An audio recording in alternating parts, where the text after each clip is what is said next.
السلام عليكم ورحمة الله تعالى وبركاته. مرحبا بجميع متتبعي قناة محمد الفيلالي.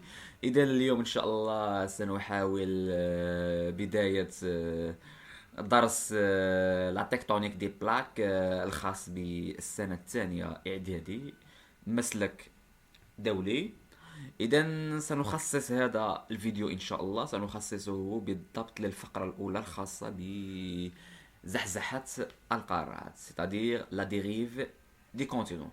Et on va voir c'est quoi cette théorie-là de la dérive des continents, qui a proposé cette théorie et quels sont les arguments de la dérive des continents.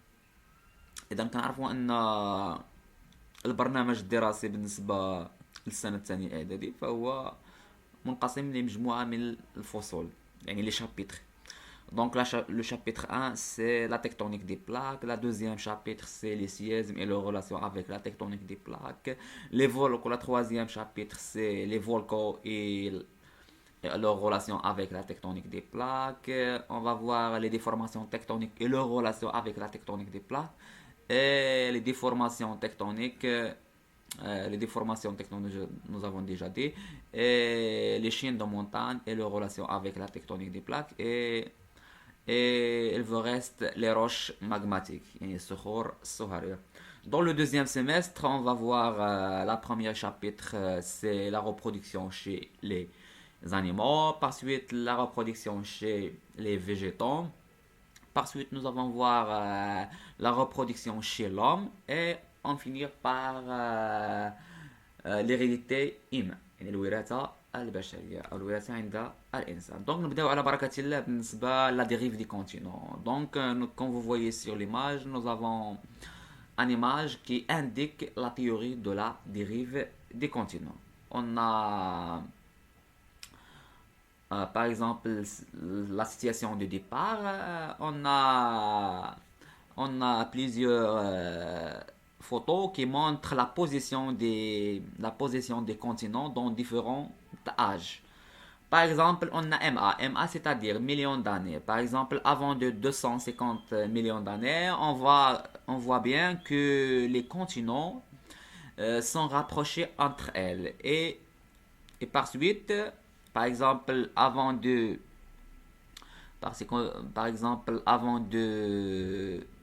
200 millions d'années, les continents vont à s'éloigner entre elles. Par exemple, on voit la distance qui existe entre l'Afrique et l'Amérique du Sud. Donc l'Afrique au passé, elle est rapprochée ou bien elle est soudée avec ce qu'on appelle l'Australie et le pôle congelé sud. Ça y est. Donc on voit clairement que la position des continents aujourd'hui sont sont très éloignés les uns par rapport aux autres. Par exemple, au passé, on peut dire que les continents sont constitués un seul continent. Alors que aujourd'hui, on voit clairement que la position des continents sont fracturés et sont éloignés les uns par rapport aux autres. يعني أن القارات كانت قديما فهي عبارة عن كتلة واحدة، وبعد مرور الملايين من السنوات أصبحت القارات متجزئة ومتباعدة فيما بينها. Par exemple, entre l'Afrique et l'Amérique du Sud, on a une très grande distance, c'est l'océan Atlantique. Ça y est? Donc c'est juste une situation de départ. Par suite, on va commencer par l'introduction. On va voir quel savant qui a proposé cette théorie. Donc, comme introduction, au début du XXe siècle, donc XXE, c'est-à-dire le 20e, c'est-à-dire القرن العشرين, 20e siècle, وبالضبط en 1912, un physicien météorologue allemand, واحد العالم فيزيائي وألماني اسمه ألفريد فيجنر، a proposé يعني اقترح واحد الفكرة واحد الفكرة في ذاك الزمان، يعني في سنة 1912، وقال على أن les continents étaient autrefois réunis en une seule masse continentale appelée la Pangée. يعني أن القارات كانت قديما مشكلة قارة واحدة أو كتلة قارية واحدة، سماها ب la Pangée. إذا la Pangée هي القارة الوحيدة التي كانت قديما. Puis يعني بعد puis les continents se sont déplacés. يعني القارات أنها بدأت تتباعد sont déplacés أو تنتقل jusqu'à leur position actuelle، حتى وصلت إلى الوضعية الحالية اللي كنعرفوها أن قارات متباعدة فيما بينها. C'est la théorie de la dérive des continents. سمى هاد لا تيوري لا ديريف دي كونتينون. دونك شنو خاصنا نعرفو انطلاقا من هاد المقدمة هذا؟ خاصنا نعرفو شنو سميت النظرية اسمها لا ديريف دي كونتينون. شكون العالم اللي بروبوزا هاد لا تيوري؟ اسمه ألفريد فيجنر. وفي أي سنة؟ 1912. وشنو سميت داك القارة الوحيدة؟ سميتها لا بونجي. صافي، هادشي ما كنعرفو. المهم هكذا كنتعلم. لا بونجي، Alfred Wegener en 1912, et la théorie c'est la dérive des continents. Maintenant, dans cette science-là, on va baser sur les arguments de la dérive des continents. يعني شنو هي البراهين اللي قدم لنا ألفريد فيجنر باش يقنعنا بهاد النظرية ديالو اللي سماها la dérive des continents.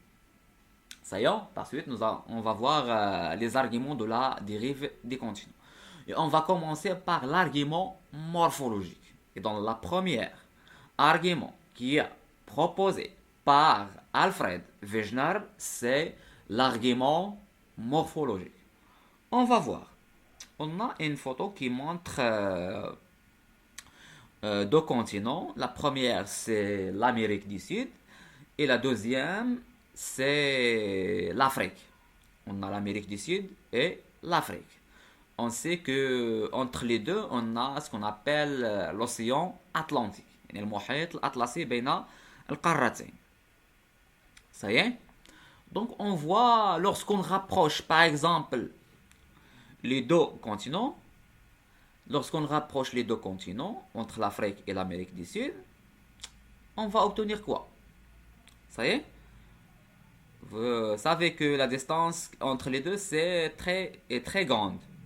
Donc lorsqu'on rapproche les deux, qu'est-ce que on va obtenir? Et la deuxième question, on va comparer les côtes, c'est-à-dire السواحل اللي كاينه ديال ما بين افريقيا وما بين امريكا الجنوبيه. عندنا افريقيا، عندنا داك الساحل مع الساحل اللي ديال امريكا الجنوبيه. اون كومبار. دونك طرحنا كسؤال، اذا قمنا بتقريب القارتين على ماذا سوف نحصل؟ Donc on va obtenir ce qu'on appelle un seul continent. Ça y est, on va obtenir ce qu'on appelle un seul continent. Pourquoi? C'est-à-dire on a la complémentarité géométrique entre les côtes، يعني هو السواحل ouest de l'Afrique، يعني السواحل الغربية ديال إفريقيا، et les côtes est de l'Amérique du Sud، والسواحل الشرقية بالنسبة لأمريكا الجنوبية. صافي؟ يعني هاد الارغيمون مورفولوجي علاش كيعتمد على الشكل الهندسي ديال السواحل اللي كاينه من السواحل الشرقيه ديال امريكا الجنوبيه والسواحل الغربيه ديال افريقيا. يعني هناك تطابق وتماثل في السواحل، وهادشي اللي يجعل ان واحد يدخل في واحد ويشكل لنا قاره واحده. صافي؟ اذا البرهان الاول اللي شفناه هو l'argument morphologique. Par suite, on va entamer le deuxième argument, c'est l'argument géologique ou bien l'argument pétrographique. C'est-à-dire, géologique ou bien pétrographique, on se base sur les roches. Donc, comme vous voyez sur l'image, on a deux continents, on a l'Afrique et l'Amérique du Sud, et on a la clé, tout ce qui est en rouge, ce sont les blocs anciens, et tout ce qui est en vert, ce sont les blocs plus jaunes. Donc, lorsqu'on prend par exemple un bloc au niveau de l'Afrique, par exemple en rouge, tout ce qui est en haut, on a le bloc ancien en rouge. Le complémentaire de cet bloc existe dans l'Amérique du Sud. يعني الطريف الأحمر اللي كاين مثلا، هذيك الطريف الأحمر هي عبارة عن صخور قديمة، الطرف ديالها كاين في إفريقيا، والمكمل فاش كنقربوا بيناتهم المكمل ديالهم فين كيتواجد في امريكا الجنوبيه، ولا حاولنا نقربوا بيناتهم غادي نحصلوا على قطعه صخريه، متكامله. صحيح. Donc c'est-à-dire qu'il y a une continuité des aires d'affleurement des roches anciens âgés de plus de 2 milliards d'années entre l'Afrique et l'Amérique du Sud. يعني عندنا استمرارية وعندنا تكامل وتطابق في الصخور اللي العمر ديالها كيكون أكثر من 2 مليارات السنوات. هذوك لي بلوك anciens qui sont rouges, qui est marqué par le rouge, ce sont ils sont âgés de plus de 2 milliards d'années. Ça y est, lorsqu'on rapproche les deux continents, on voit clairement qu'il y a une complémentarité des roches d'affleurement entre les deux continents. Ça y est. Donc cela veut dire que l'Afrique et l'Amérique du Sud étaient au passé constituent ce qu'on appelle un seul bloc continental. Ça y est, احنا خدمنا فقط على افريقيا وامريكا الجنوبيه، يعني هناك تطابق في الصخور او تكامل في الصخور ما بين افريقيا وامريكا الجنوبيه. هذا الارغيمون سماه الفريد ارغيمون جيولوجي. Maintenant, on va passer à au troisième argument, c'est l'argument paléontologique. Donc la paléontologie, c'est une discipline qui étudie les restes des êtres vivants, ou bien les fossiles. Donc c'est quoi un fossile? C'est le reste des animaux et des végétaux qui ont conservé dans les roches. Donc on a le document. Donc on a à gauche c'est l'Amérique du Sud et à droite on a l'Afrique. Donc vous voyez que on a un reste d'animal appartient à la famille des reptiles, c'est le Mésosaurus qui vit dans les lacs, Donc nous avons trouvé un fossile de Mésosaurus, existe dans l'Afrique et existe aussi dans l'Amérique du Sud ou bien sur l'ère premier, ou bien le premier ère. يعني الحقبة كانت يعيشوا في الحقبة الأولى.